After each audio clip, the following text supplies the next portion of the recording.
सारे दोस्तों को राधे राधे। दोस्तों, क्या आपको पता है कि कृष्ण भगवान के मोर पंख इतना प्रिय क्यों है? वो हमेशा अपने मुकुट में मोर पंख क्यों रखते थे? क्या इसके पीछे का कारण आपको पता है? तो दोस्तों, मैं बताता हूं। ये कहानी है रामायण काल की।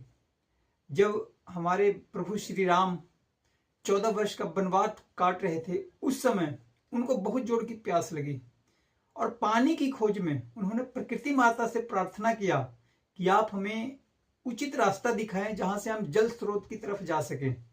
और इतना उनको कहते ही वहां पे एक मोर प्रकट होता है। वो बोलता है कि प्रभु, मैं आपको रास्ता दिखाता हूं। जंगल के सारे रास्ते हमें पता है, कहाँ जल स्रोत है, सब कुछ हमें पता है, जलाशय किधर है। और ऐसा कह के वह प्रभु श्री राम के आगे आगे चलने लगता है और बोलता है कि प्रभु, मैं अपना एक एक पंख जमीन पे गिराते जाऊंगा, आप उसी का अनुसरण करते हुए मेरे पीछे पीछे आएंगे और फिर आप जल स्रोत के पास पहुंच जाएंगे। ऐसा कह के मोर पंख गिराता हुआ मोर आगे आगे चलने लगा। तो दोस्तों, एक और जानकारी देता हूं।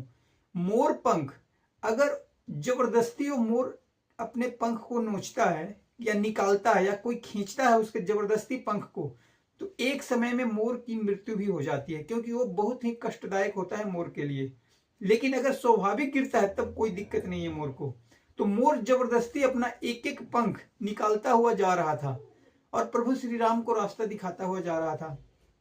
जब वो जलाशय के पास पहुंचे तो मोर बिल्कुल ही मरणाशय में पहुंच गया था। उसकी हालत बहुत ही खराब हो गई थी, पीड़ा से पूरा शरीर उसका कांप रहा था और पूरा शरीर उसका लहूलुहान हो गया था, क्योंकि एक एक पंख वो नोच रहा था प्रभु श्री राम की सेवा करने के लिए, और कुछ ही समय में उसकी मृत्यु भी हो सकती थी। तो जब भगवान ने मोर को देखा कि इतना बड़ा बलिदान, मेरे को रास्ता दिखाने के लिए आपने अपना प्राण की भी रक्षा नहीं किया, आपने अपने उसके बारे में भी नहीं सोचा कि हमारी जान भी जा सकती है, ये त्याग और बलिदान आपका व्यर्थ नहीं जाएगा। और उन्होंने मोर को गोद में लिया और आशीर्वाद दिया कि जब मैं कृष्ण रूप में प्रकट होऊंगा धरती पे, जब मैं कृष्ण अवतार लूंगा, तो आपका जो मोर का पंख होगा ये हमारे बहुत प्रिय होगा और यही हमारे मुकुट की शोभा बढ़ाएगी। तो दोस्तों, जहां भी आपने कृष्ण जी को देखा होगा वहां उनके मुकुट में मोर पंख होता है और मोर उनको बहुत ही प्रिय होता है। तो दोस्तों, ये है कहानी। ये कहानी आपको कैसी लगी कमेंट करके जरूर बताइएगा। क्या आपको पहले ये कहानी पता था